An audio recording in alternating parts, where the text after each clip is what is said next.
Pjesët e së-tërës. Që tregon çereku? Si mund ta shkruajmë me thyes? Çereku shkruhet 1/4.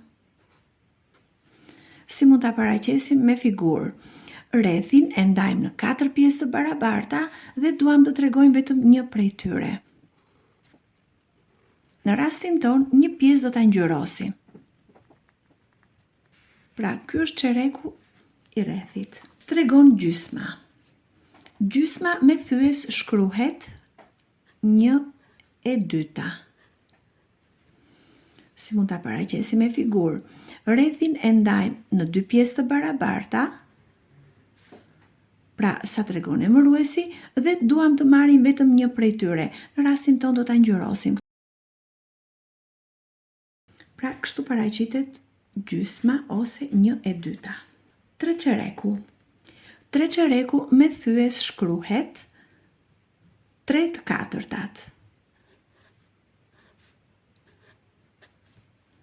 Si mund ta paraqesim me vizatim? Rrethin e ndajmë në 4 pjesë të barabarta dhe duam të tregojmë 3 prej tyre, që në rastin ton po i ngjyrosim.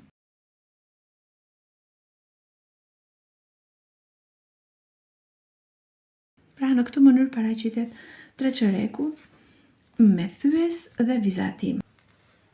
E plota. Ka disa mënyra për ta paraqitur të plotën me thyes dhe me figurë. Po marr të parën 2/2. Që do të thotë një figurë do ta ndajmë në 2 pjesë të barabarta dhe do t'i marrim të dyja, pra në rastin ton do t'i ngjyrosim.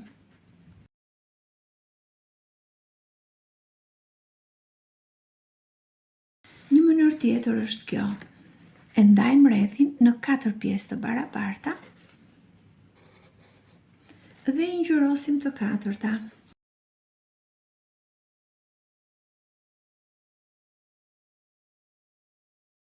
Kjo tregon që e kemi marrë të tërë figurën, prandaj ndryshe quhet e plota ose e tëra. Me thyes këtë e paraqesim 4 të katërtat. Çereku gjysma. Do të dallojmë figurat tek të cilat është ngjyrosur çereku ose gjysma. I marrim me radhë figurat. Pra, a është ngjyrosur çereku? Çereku është 1/4. Pra, figurat duhet jetë ndarë në 4 pjesë të barabarta dhe ne duhet të ngjyrosim njërin prej tyre.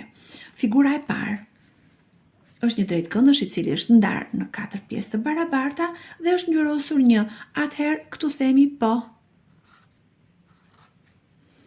Tek figura e dytë është ndarë në 4 pjesë të barabarta, pra është në rregull, por këtu janë ngjyrosur 3 pjesë, nuk është ngjyrosur 1. Atëherë në këtë rast themi jo. Figura e tretë është ndarë në 4 pjesë të barabarta, fëmijë, edhe pse këto duken në forma të ndryshme, janë të barabarta dhe kemi ngjyrosur 1, vetëm një pjesë. Atëherë dhe kjo këtu tregon çerekun po.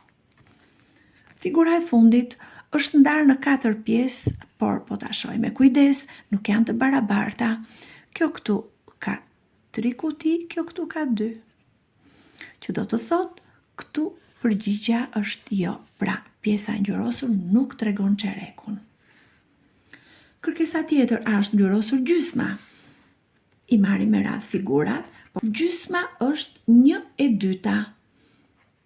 Që do të thotë një figurë e ndajmë në 2 pjesë të barabarta dhe marrim vetëm një, pra në rastin ton e ngjyrosim. Shohim figurën e parë. Rrethi është ndarë në 2 pjesë të barabarta, pra siç na tregon thyesa, dhe ne kemi ngjyrosur vetëm njërin, pra këtu përgjigjja është po. Pjesa e ngjyrosur është çereku. Figura e dytë është një drejtkëndësh i cili është ndarë në 4 pjesë të barabarta dhe kemi ngjyrosur 2 prej tyre. Po ta shikoni me kujdes, pjesa e ngjyrosur tregon gjysmën e figurës edhe pse drejtkëndshi është ndarë në 4 pjesë. Pra, mendojni sikur viza këtu të mos jetë vetëm viza vertikale. Po ta shikoni me kujdes, pjesa e ngjyrosur është gjysma e figurës. Edhe në këtë rast, përgjigjja është po. Trekëndshi është ndarë në 2 pjesë, kemi ngjyrosur njërin prej këtyre, por dy pjesët nuk janë të barabarta, prandaj kjo pjesë nuk tregon gjysmën.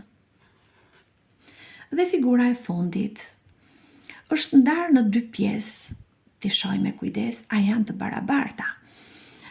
Po ta ndajmë këtë fëmijë, këtë pjesën këtu në disa pjesë përbërëse, shohim ky katrori është i barabartë me këtë katrorin këtu. Kjo pjesa këtu është një drejtkëndsh i vogël, është e barabartë me këtë këtu, dhe ky trekëndsh është i barabartë me këtë. Pra, themi që figura e ngjyrosur është gjysma e figurës.